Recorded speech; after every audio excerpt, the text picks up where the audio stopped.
साथियों, जय भीम जोहार। इस वक्त हमारे साथ उषा दास मैडम, भारत मुक्ति मोर्चा की सोशल मीडिया प्रभारी है, राष्ट्रीय प्रभारी।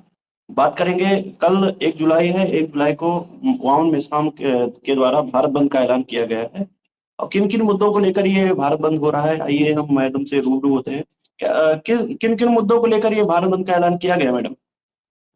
जी, सबसे पहले आपका बहुत-बहुत धन्यवाद। आपके चैनल में के माध्यम से मैं समस्त मूल निवासी बहुजन समाज को मेरा जय मूल निवासी। और कल यानी कि 1 जुलाई 2025 को भारत बंद किया जा रहा है। भारत मुक्ति मोर्चा एवं राष्ट्रीय पिछड़ा वर्ग मोर्चा के द्वारा माननीय वामन मिश्राम साहब, जो राष्ट्रीय अध्यक्ष है भारत मुक्ति मोर्चा के और राष्ट्रीय संयोजक राष्ट्रीय पिछड़ा वर्ग मोर्चा के, और चौधरी विकास पटेल, जो राष्ट्रीय पिछड़ा वर्ग मोर्चा के राष्ट्रीय अध्यक्ष हैं, इनके नेतृत्व में पूरे भारत में भारत बंद किया जा रहा है। और इसमें 5 मुद्दे रखे गए हैं, जिसमें सबसे महत्वपूर्ण मुद्दा है ईवीएम का। दूसरा मुद्दा है ओबीसी की जाति आधारित गिनती ना करने का। तीसरा मुद्दा है हमारे मूल निवासी महापुरुषों का आए दिन अपमान हो रहा है उसका। चौथा मुद्दा है जो हमारे मुसलमान भाई हैं, उनके जो मस्जिद है, मदरसे हैं, उनका वक्फ बोर्ड के तरफ से पूरी तरह से उसे नाजायज कब्जा किया जा रहा है। और पांचवा मुद्दा है जो महाबोधि महाविहार मंदिर है, जो तथागत गौतम बुद्ध का जो विरासत है, उस विरासत में पूर्णतः ब्राह्मणों का कब्जा हो चुका है। तो ब्राह्मणों से मुक्त करने के लिए यह आंदोलन हो रहा है। और इस तरह से 5 प्रमुख मुद्दे हैं और इस मुद्दों को लेकर भारत बंद कल हम करने जा रहे हैं। मैम, देखने को मिला है कि आप लोग हर समय ये मतलब 6 महीने में एक बार भारत बंद कर रहे हैं आप लोग। इससे क्या सफलता हासिल हो रही है, हमारे दर्शकों को बताने का क्या, इससे क्या क्या सफलता मिलने वाली है, और भारत बंद ही क्यों करना पड़ रहा है, क्या कहेंगे आप?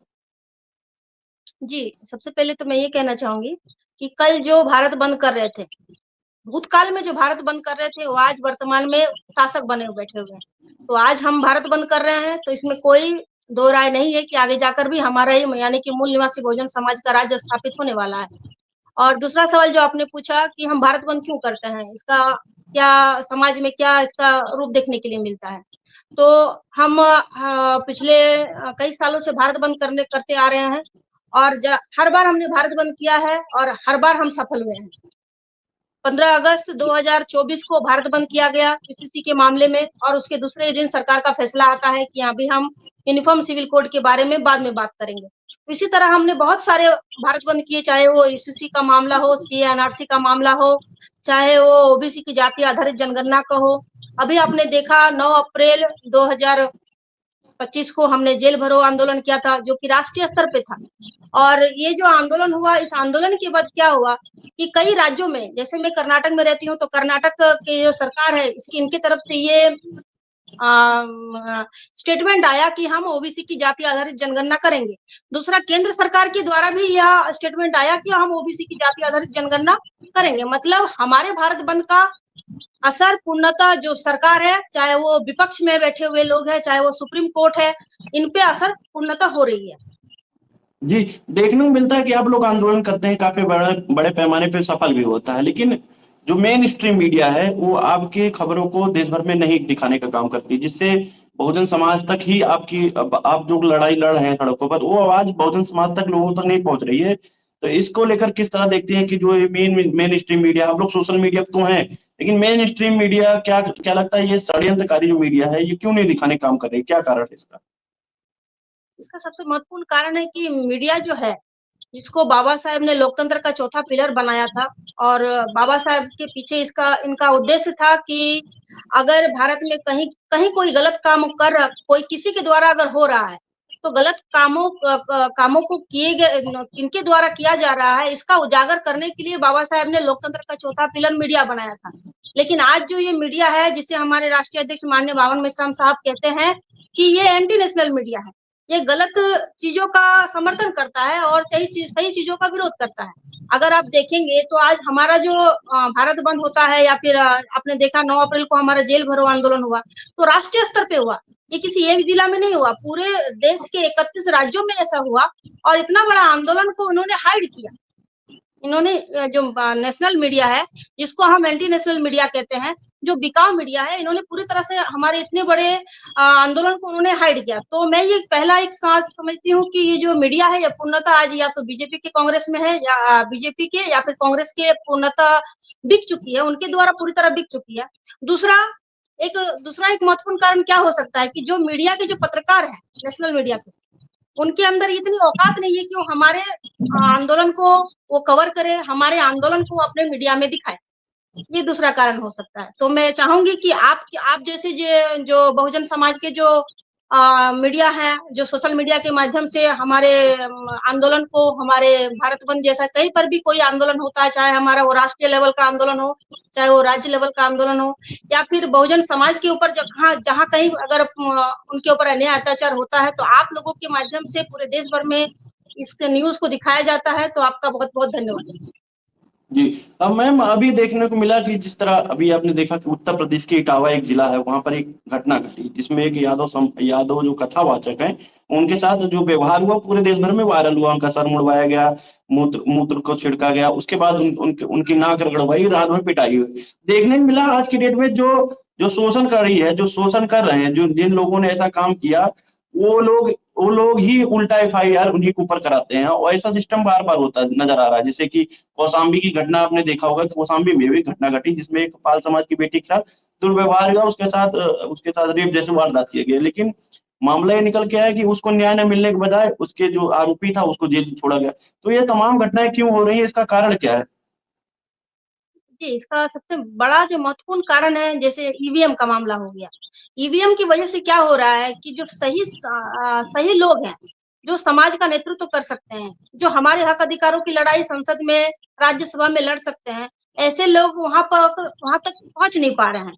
ईवीएम से गैर कानूनी तरीके से चुनाव हो रहा है, और हमारे समाज के जो बहुजन समाज की जिसको कहते हैं, जो दलाल हैं, जो बिक गए हैं, ऐसे लोग वहां पर चुन के जाते हैं, जिस वजह से ये सब मामले आपको देखने के लिए मिल रहा है।